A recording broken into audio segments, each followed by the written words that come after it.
बच्चों आज हम लोग जो है एवरेज पढ़ेंगे। एवरेज मीन्स होता है औसत, ठीक है ना।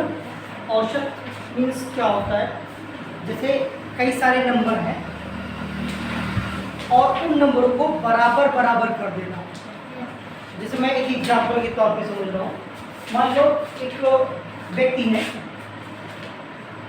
एक आदमी है, उसके 3 बच्चे हैं, है ना। कितने बच्चे हैं? 3 बच्चे हैं। उसने जो है एक बच्चे को 10 रुपया दिया, दूसरे को 5 दिया और तीसरे को 6 दे दिया उसने ना। अब देखें तो हर बच्चे को उसने अलग अलग पैसा दिया ना। ये तीनों बच्चे जब एक दिन एक साथ मिले तो आपस में बात होने लगी कि भाई उनको ज़्यादा मिल गया, मुझे कम मिला, उनको और थोड़ा ज़्यादा मिल गया।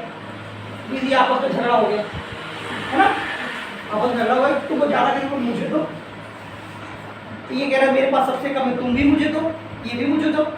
तो अभी झगड़ा होने लगा। पापा को पता चला कि भाई अब तो ये सोल्यूशन करना जो है बहुत ज़रूरी है, कि इसका सॉल्व जो है करना जो है बहुत ज़रूरी है।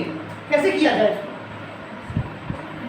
तो वो बांटने लगे कि भैया 2 रुपया तुम ले लो, 1 रुपया तुम ले लो, ये इनको देने लगे, ये इनको देने लगे। तो ऐसे जो है आपस में मिला नहीं एक दूसरे को, ठीक है ना।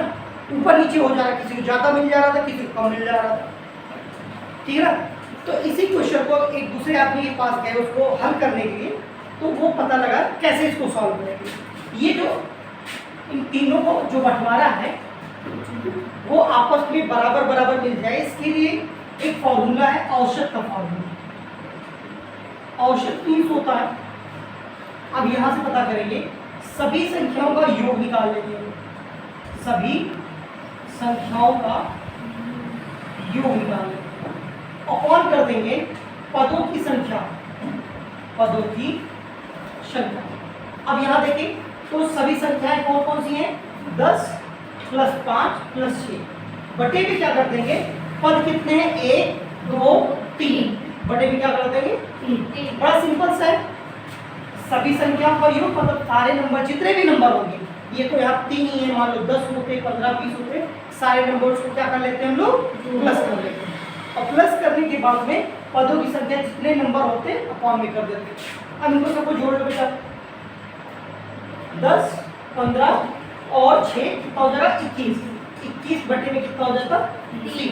अब देखो ये भाग लग जाएगा, इस पे भाग हो जाएगा। 3 1 3 3 7 3 7 रुपये।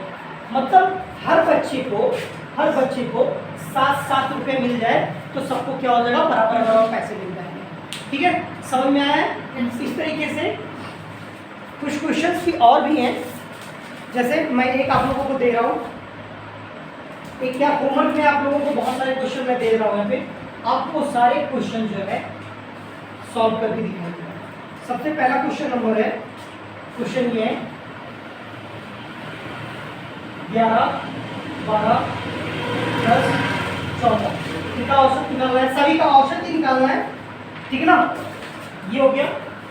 दूसरा है डेसिमल में मैं दे रहा हूँ 5/5.6 7.2 3.0 9.6 इसका औसत निकालना है। तीसरा है हम आप लोगों को फ्रैक्शन में इस बार दे रहा हूँ, फ्रैक्शन में 2/3 3/4 5/7 6/7